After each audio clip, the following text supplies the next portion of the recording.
All right, so tell me about this tour so far. It's the shortest tour of my career, and we're done tonight. And we just started a few days ago, so it's it's been cool. We had Dead and King's Bounty open for us, and so it's been cool. Smaller places, seeing the crowd go Richter because they're used to probably bigger places. Did you get to see Dead at all on the tour? Yeah, we toured with them last summer, so we know them pretty well now. So this year at Rocklahoma, obviously there was really bad weather and tornadoes possible that were coming through. They had to evacuate the grounds, and it was the night the guys in Dead were playing, and I felt so bad for them because they had never been to the Midwest or experienced anything like this. And so when the weather got real bad, those were the guys who were like huddled together, the entire band together, freaking out because there was a possible tornado coming. And we just invited everybody into our radio booth and said, hey, this is normal. Like, here's what you do in a tornadic situation. And we kind of had to explain, the way we live. Everybody in Oklahoma just kind of knows what to do. Was there any shelter, like underground shelter for anybody? There was no underground shelter. We were luckily in a cinder block building, so we were a little bit more secure than most people, but it was very scary for a while. Why don't they freaking build underground stuff if it's that common? Okay, this will blow your mind. State schools in the state of Oklahoma recently had to fight to get funding to build underground and storm shelters at the schools where tornadoes happen every single year, just now. So who's running this place? That's what we've all been saying for a long time. My God, I'm running for mayor. When you're ready to come back to Oklahoma City, I'll just tell you the cost of living is very cheap. You could get a great house for your dollar. We could use somebody with your mindset.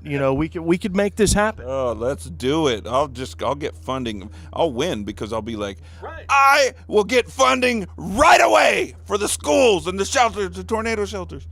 I'm voting for him. I don't know about you, but I'm voting for him. I would be the best mayor. There's no better mayor than me. I am the king of mayors.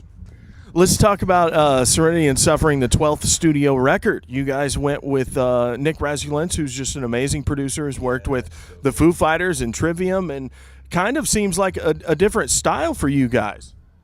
Yeah, he's done like my favorite Foo stuff, and he's done my favorite Deftones stuff. Right. And he made Alice in Chains come back just so thick and nice, just like the tones and everything. So we were a fan of his. And then we met him, and he's like, bro, I used to cook burgers and listen to Korn. This is awesome. So we had mutual respect for one another. And it was awesome. I love the record. Have you ever had an experience with a producer where they weren't necessarily like a huge fan growing up before they recorded the record, where they weren't necessarily that connected to the band emotionally? Well, either no, not really, because either they lie or it's a good fit, because you interview people. Right. And so it's got to be, you got to hear their vision and then you choose. And so... yeah, we've had pretty good fortune with that. Where did you guys record it? Did you record it in Nashville where he does a lot of stuff, or did you guys do it in California? Half of it in Nashville, half of it in California. So we split. We did bass in California, we did some bass in Nashville, and then we did a lot of the writing in Bakersfield, where Korn is from. Kind of back home, kind of taking it to your roots. Nick hated it.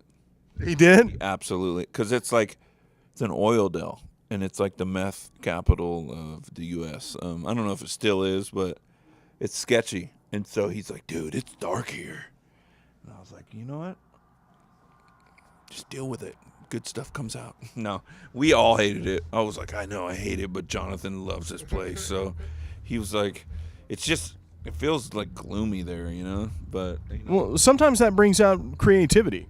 Exactly. And Buck Owens and some of these country acts recorded there, and back in the day, and they're just like hits, And so what was the studio like in Bakersfield? It's just It's cool. I mean, it's not like there's a big old room with like all our gear and everything. We rehearse there and we write songs, and then there's a recording studio. It's just kind of like feels like from the 70s, you know. But it's vibey. So, yeah. Do you think that has a lot to do with the creative process? I mean, if it's a sterile room when you walk in. Mosquito bit me. There are mosquitoes here. Yes, yes. Stupid mosquitoes. It's your fault. Just think, after the mosquito gets some of your blood, he's going to be pissed too. Wow. He'll probably die. Now you're going to hate Oklahoma because of mosquitoes forever. No, I love Oklahoma. I just can't live here ever. So I'll run from there through Skype. I think that could possibly happen in the future. I mean, technology's there. I can see it happening. It's You just got to take a bunch of It's meetings. 2017. Skype's highly organized for meetings. Exactly. So You could streamline the whole process, save the state so much money. vote for me, head via Skype. Okay, so while you were in Nashville, how long did you guys spend there? We did like 2-week spurts, and then because Monkey, he's got new kids and everything. Like he's got a 2-year-old, a 5-year-old, I think, and so yeah, we would just go there and like a couple of weeks, and then he'd go back home, and then 2 weeks later he'd come back out or whatever.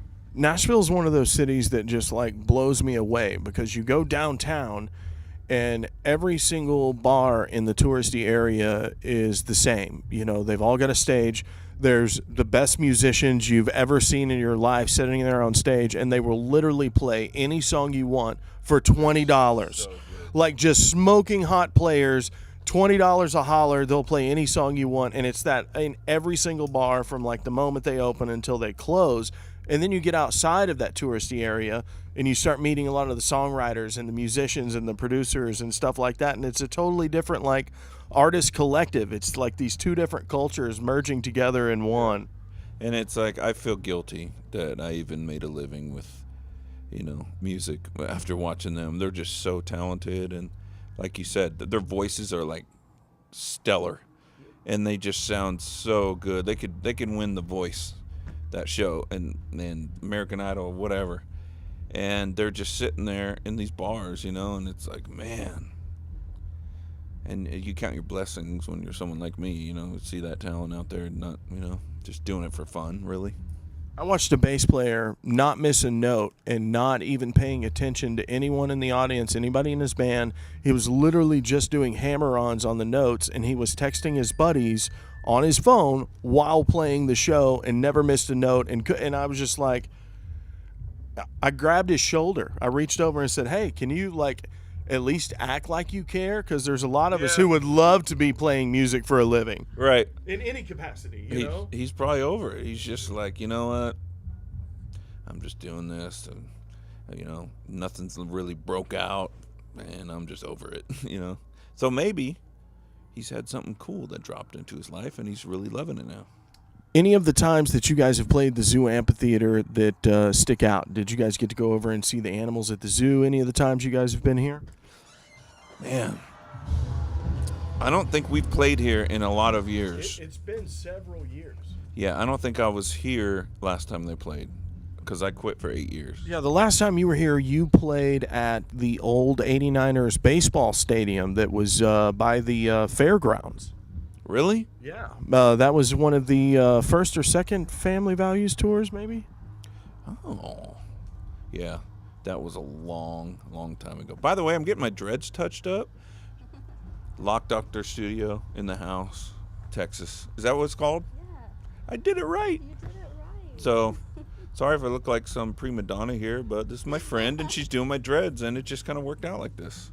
I've got the exact opposite problem. Can you make hair grow on my head? I could do some incredible things with weave, but I can't do magic. Well, at least she was honest, right? I'll donate my hair to your head. I love it. And then I could be your campaign manager. Yeah! Korn campaign. It has a ring to it. Well, thank you very much for taking the time. Enjoy your time in Oklahoma, and thanks for playing KATTFEST again. Yes. Appreciate you. Thank you, man. Have a good one. That was fun.